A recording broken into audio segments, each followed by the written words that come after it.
Alright, here we go. Welcome to another week of Song Breakdown with Madecipha. I'm Eidolon. This is Madecipha.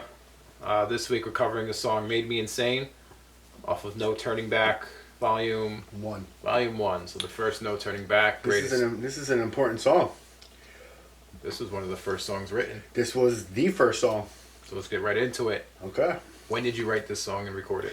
This song was... Actually, those are two different eras, so when did you write it? We'll start with that one. This song was written as, like, alright, so there's a whole bunch of writing. Like, I have a folder called The Green Book, and it's all when... I first started off, I was Sinister Ugly, and then I became Logic Letdown. Like, my 2002 and my 2003 rhymes were either Sinister Ugly or Logic Letdown. And none of that stuff got recorded. And I found the folder with all that, and it's just in there. When I became Madecipha in 2004, it was after a battle rap. This was the first song that I recorded. This was before I met Luminol. This is the very first beat I've ever purchased. It was known as the Nebula beat. I met Nautilus. Nautilus made the beat. I met him through... I think it was Bin Laden, because I was chilling with like Riot and Mustafa and everything like that. And he put me on. He's like, my boy got beats. So I met Nautilus through this dude Bin Laden, and he charged me $60 for the beat, and I cut a demo of it, and then it was just a demo song. The version that we're about to play for you right now is the album version. It's a little different. There's two versions. I made like a bunch of CDs. Like my ex-girlfriend Jen has one of the CDs. She texted me a picture of it. I know you got one of the original ones. If you have one of the original Madecipha with my signature on it, Made Me Insane demos, whatever like that, it's kind of a collectible. That was like the thing, and I only made like 20 or 30 of them, and I gave them out to my homies. But it hit pretty hard, and then I redid all the lyrics and everything like that. Maybe I cleaned it up as I got better, re-recorded it. And it was supposed to be on To Whom It May Concern, and I didn't use it. It kind of lost its flair to me, and it just wound up on this, B-side album. But this was the one that really... I got a whole bunch of stories about this shit. I'll wait for you to ask questions, and then I'll talk about it. But this was like a big deal. This was like the one that really got everything kind of popping. You know what I mean? Like, this is the one that... You're going to play it? Yeah, I'm going to play a little sample. Check it out.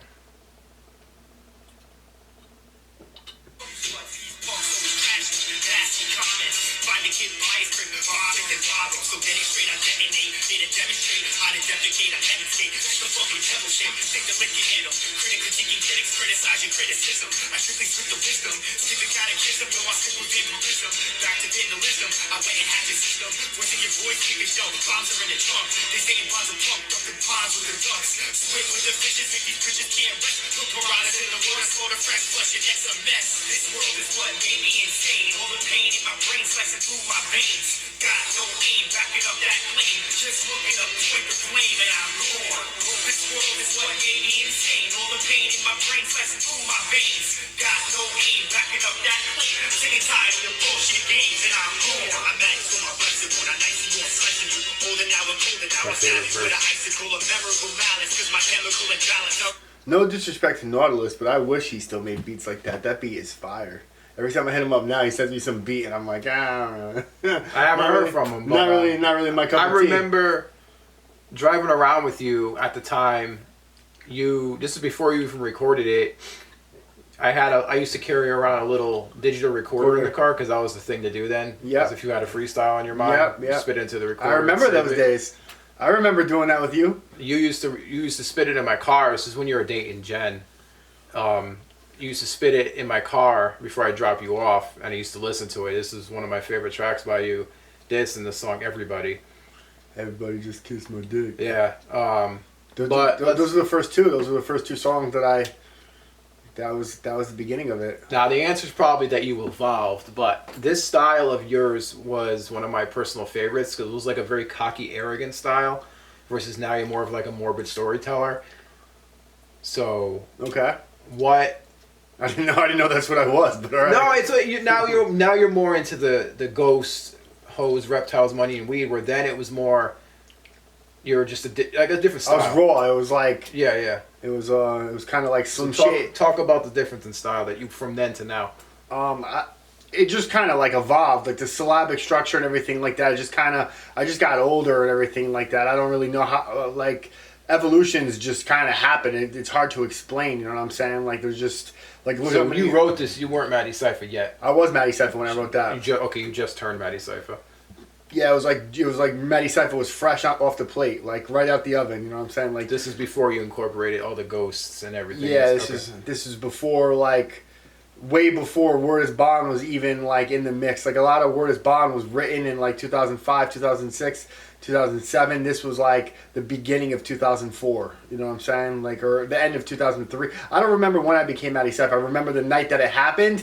I remember laying in bed and I remember coming up. I can remember coming up with the name, but I don't like have the date written down. I wasn't journaling that. I journal everything now. Like, I journal every time I go ghost It hunting. was after the Night at Kangaroos. It was after Night of Kangaroos because there was the heavy set logic was there, and I was Logic Letdown, and I had to come up with it. So I stayed in bed and I came up with it, and I was running it by, and I was dating Jen at the time because she's like, go to bed, and I'm like, no, I need to think of a rap name, and I didn't want to be like our dog.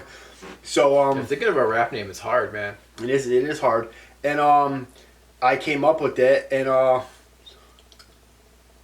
yeah, like it was kind of So just kind of like brand new, and now then you evolve. So it's kind of like the evolution of your style. yeah, like, think about how many like Undertakers there were, you know what I'm saying? Like, it just, as time went on, there was like the biker taker, there was the taker with the mask, there was just a bunch of takers. It was still the Undertaker, but there was just different versions of the Undertaker. Yeah. It's just Only reason I said it is because I followed your career from the beginning. yeah, you did. So I watched you just evolve and develop into something different every time you kind of release something. You mentioned stories about this, so I'm gonna ask, what story? Tell me story A about this track.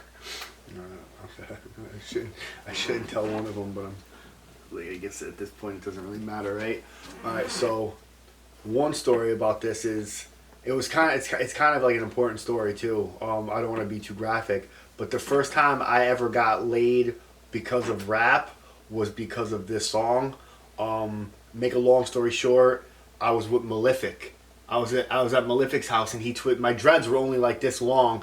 He twisted up my dreads, and I went to my boy Ciro's house, and there was two girls there. One of them was named Jackie, and the other one, I don't remember what her name was. She was not really important in the story. She was just there.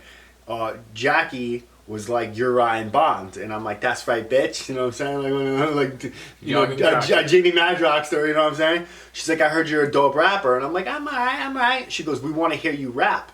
And I'm like, yo, I got the demo in the car.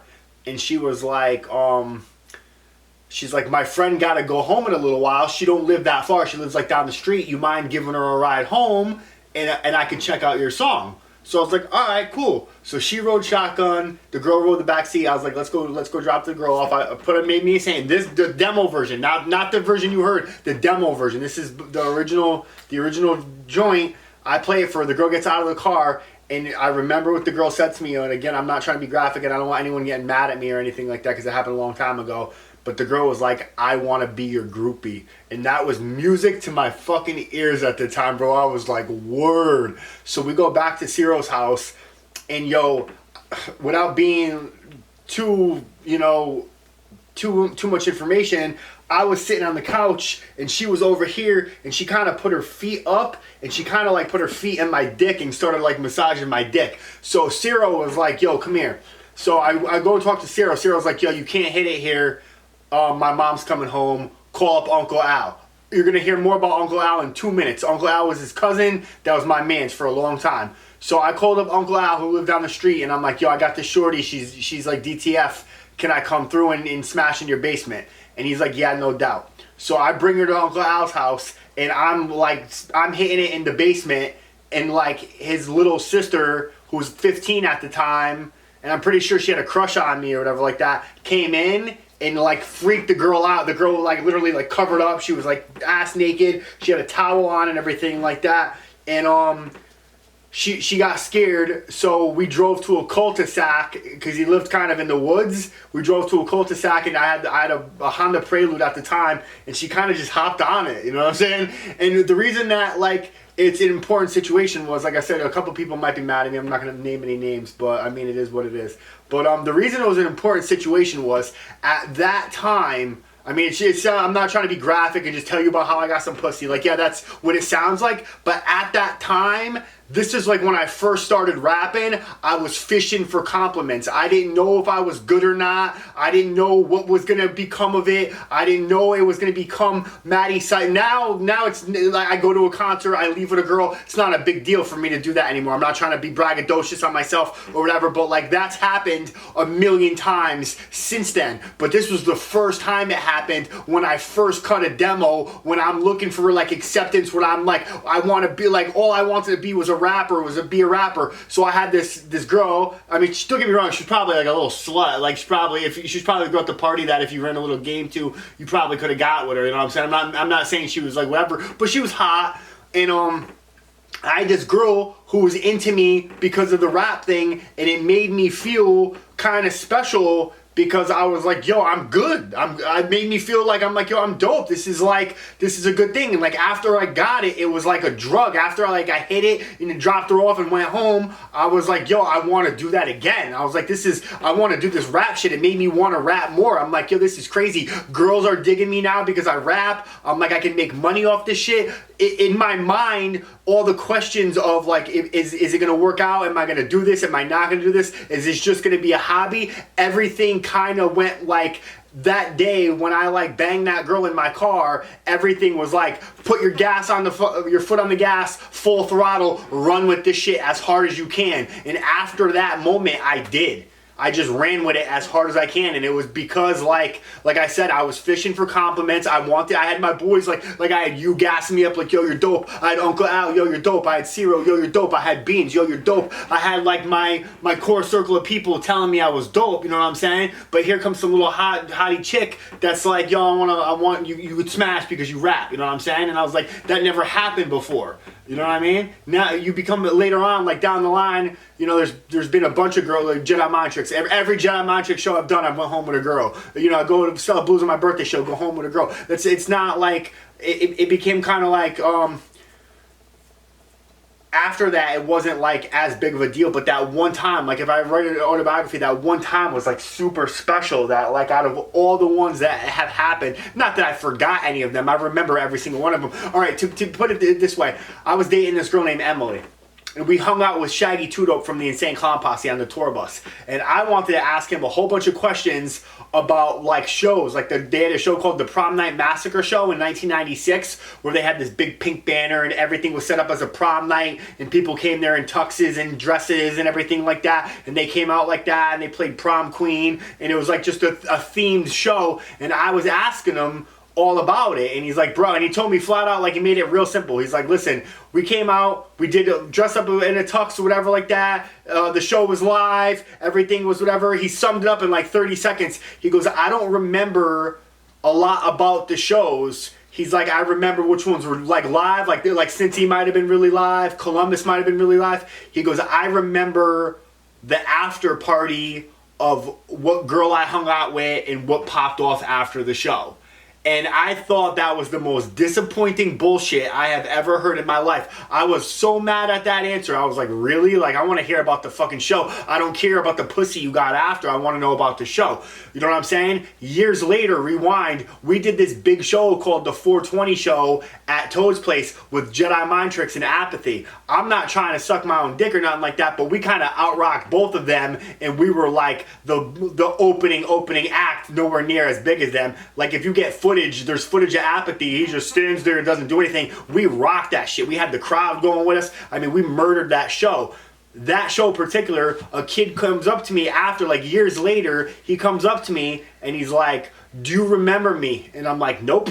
He's like, you don't, at the 420 show on the side of Toast Place on the metal staircase, I smoked a blunt with you. And I'm like, that might have happened. You know what I mean? That's a very, very good possibility that that happened. I don't remember that. What I do remember about that show is I had a 5-foot, 100-pound blonde chick from Rhode Island come down to hang out with me. And she was basically like, she came for the show. We were like hanging out all the time and stuff like that. And she was basically like, you could either stay and watch Jedi Mind Tricks, or you could come home with me, but I gotta go in like 2 hours. What do you want to do? What do you think I did?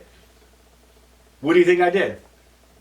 Went home with her. Exactly. Very, very good. You know what I mean? So I remember that. You know what I mean? That's what I remember from the show. The show itself was good because I remember it because there's footage of it, and I've watched the footage, so I remember how live it was due to watching the footage and seeing like we pretty much got every single song, like the whole set on video and everything like that, so I remember it, but I don't remember like what one of my homies were there or who came through and who didn't come through, whatever. I just remember leaving with the girl, you know what I'm saying? That's so, and to make a long story short, not to like make this all about groupies or nothing like that, but I became Shaggy Two-Dope. The answer that Shaggy Two-Dope gave to me that I was so upset about, like, oh, I remember the party, whatever like that, years later, that's the same answer I gave to some kid. And I look back at my whole career as a rapper and I'm like, yo, those are the moments I remember. I remember like the show itself was alright, you know what I'm saying? Like, cool, it was a good show, blah, blah, blah. But I remember partying, going hanging out with my boys, going to the club after, leaving with a girl. Like, I remember that shit. And it's just like, it's kind of like ironic how it happened. But yeah, this one girl in particular, the whole thing happened, it kind of like put everything on axis, and it made me like want to rap more. And I think when it happened, I was like on cloud 9 for a while about it, and then I just started going harder and harder and harder and harder, and then like I got more and more and more and more props. The other cool story I could tell you about it is it was the first time I performed it live. It was at the Gathering of the Juggalos. They had a wrestling ring set up, like a JCW ring, and you came down a ramp. I have the video footage of this. I had a baby blue bandana and a baby blue shirt, and my dreads were only like to my chin. They were like right here. They were super, super short.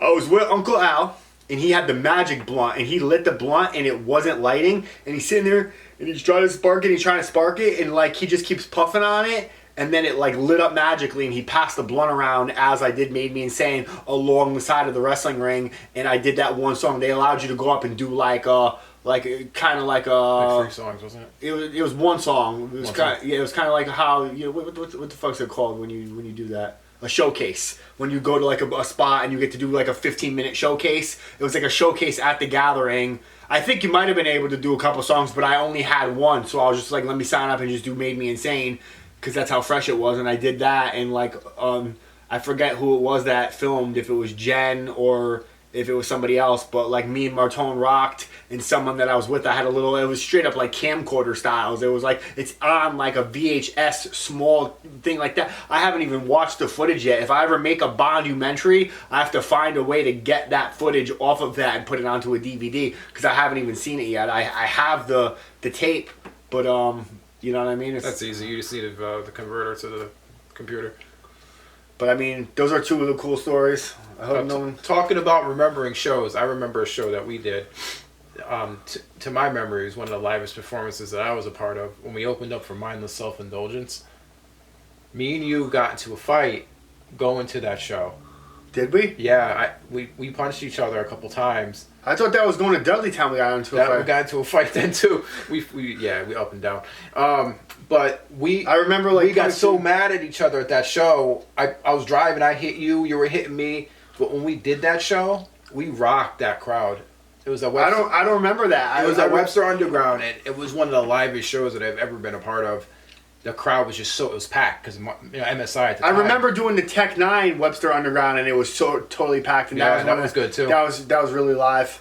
But yeah, the MSI show, we got into a fight. We were already amped before the show. Yeah. So I was hype man at the time.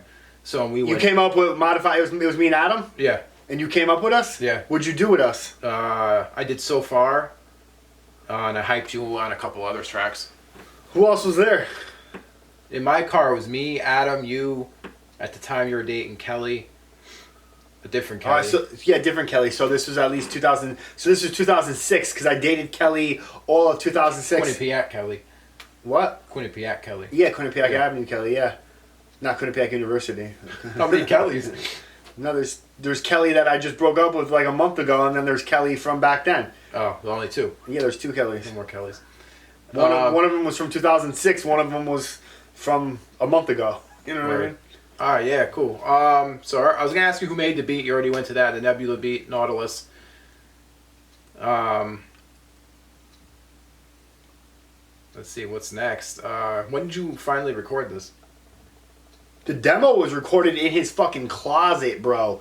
The I demo, remember how you used like to how you record. got that Yeah, sheet I right remember. there. I used to record at his house too. He just straight up went in the closet and he had some whatever, and he had like a decent like. Came out good though. It came out alright. Like it's nothing compared to what we're fucking with now. But I mean, Nautilus. He was talented. Don't get me wrong. He went to school like to New England Institute of Art and everything like that. He had a degree in audio engineering. Like he definitely knew how to work Pro Tools and stuff like that. So he wasn't no slouch. But like looking back at it now compared to what we're using, it was still definitely kind of a little quote unquote ghetto compared to where we're at now. I mean, obviously, you look back, how many years ago was that? That was 17 years ago. Obviously, I should be in a further place then, if you know what I mean, like rather than that. I mean, our booth now, I mean, the mic that I have probably cost more than his whole setup at the time. But I mean, we were all broke. I was the first guy to ever buy a beat from him, and it was the first beat that I ever bought. I mean, it was my first, his first. It was him or Donnie Menace was doing recording at the time. That was it. Yeah, and Nautilus was much more talented than Donnie Menace.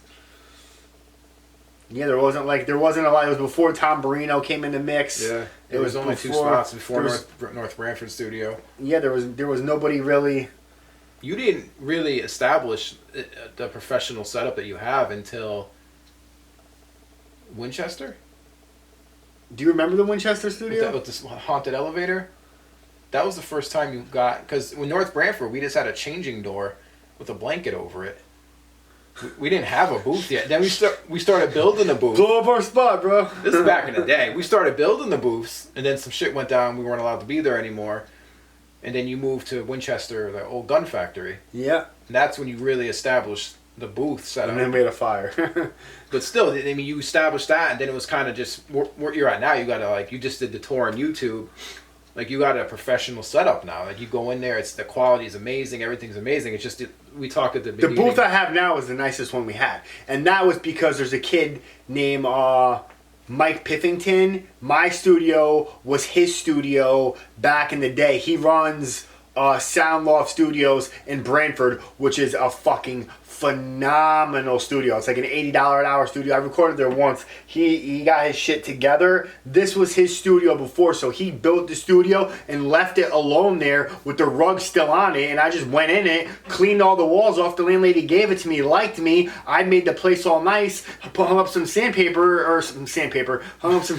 Soundproofing. Some soundproofing, and made it mine, made it like official. And I've been there since November 2014. So we're going on 7 years, and I mean I'm down there all the time. Now we got the whole basement. She let me have more room and everything like that, and we just kind of chill and do it. And it's official. I added the window. There was no window. I added the window. I added the door. I had to go out and buy a door. Did I put help the you door hang on the it. door? Yeah, you did something. I did something with the door. All right, so this was at the beginning. This is at the very beginning. You've been doing this. This is the tip of the iceberg. You've been doing this shit for like 20 years now. Yep. Writing longer than 20 years. At this point in your career, what do you foresee as how much gas is left in the tank? Not that much. Like, we record tomorrow, and then the week after we should finish the Righteousness Gone one. I got a bunch of beats from Evo. I'm going to make an EP, but I'm going to take my damn time doing it. Like, I got No Turning Back Volume 4 that'll come out sometime next year, maybe like April. I've never released an album in April. It's the only month I've never released a project in. So we'll probably release Boombox and No Turning Back Volume 4 in April around the same time, or maybe Boombox like a month before, and then No Turning Back Volume 4. And then maybe towards the end of next year, I'll hit you with that Rogue Planet Invasion EP, and then we'll see where I'm at. Like we'll do another righteousness go on one. I would like to try. I got a little bit left. I want to make at least one more like LP, and because 8's my favorite number. We do 8 questions. You know what I'm saying? It'll be my 8th LP. So I got a little bit left. I'm just slowing down and I'm not writing as much and I'm taking my damn time and I'm doing mad jujitsu. I went to jiu-jitsu 6 days in a row. I'm not very good at it, but I just keep going and going and going, just trying to get my mind off of stuff. Like I said, me and my girlfriend broke up. I got a book coming out, in like a couple weeks, like the same time that our CD's supposed to come out. Me and my girlfriend in 2.5 years just broke up. I'm just going to work, hustling at work, taking my money, paying my bills as far as in advance as I can. I got rent paid for months and months and months, hustling everything up. I'm thinning out some of my oddities collection, making extra money, doing what I need to do, and then going to do jiu-jitsu. And I haven't really been fucking with rap for a little while. Today I was playing around with it a little bit. We got studio time tomorrow, but there's not a lot of gas left in the tank. I mean, but if you think about from the point A being made me insane to now, my body of work that I have done, my heart's not in it. Like I'm talking about how I saw that girl and I was, that happened with that girl and I was all like, I want to do this, I want to do this. Bro, that'd be dope as fuck if some little shorty hit me up now like you're Madecipha and hopped on it again real quick. Maybe that'll give me a little bit more confidence because right now I'm just completely discouraged. I'm almost 40 years old. I'm just not feeling it like that anymore. I'm just not wanting to fucking waste my time. I put a lot of money into this. It's I more or less want to like get you caught up and get a couple projects for you and kind of establish you a little bit, have you at least get like 4 or 5 projects out and work on some projects with you. But I'm kind of like, you're not going to hear from me for a little while. We're going to do these little videos and stuff like that, and I'll do Righteousness Go On, but I'm kind of just going to lay back in the cut and just try to like relax. A couple people hit me up wanting to do songs, and I was like, all right, but it's going to be a little bit of time, but I'm not really... I was supposed to do another TV show, whatever like that. I pulled the plug on it. I didn't even want to do it. I don't even really want to be in the limelight anymore. I just kind of don't want to do nothing. I'm not feeling anything like that anymore. I'm just kind of, it is what it is. Cool. I mean, that's really all I got this week. We kind of really went into depth on everything. I'm surprised you didn't ask about like why I changed the song. Yeah, why did you change the song? I just felt like I made it better. Like you did that with everybody too. Like you changed the style and delivery on everybody. Like totally. This change wasn't too drastic. I made the lyrics more like consistent, like more. Who'd you record it with the second time? Robbie. Okay. At my apartment on Olive Street. Yeah. I remember he used to come through. And that in the beginning was this guy Dead Body Dan. He played the therapist. What the fuck did he say? I don't talk to Dead Body Dan anymore. That guy's a character. I don't even know. Something about taking pills. Yeah. Something along those lines. But yeah, that's all we got this week. Alright, that's it.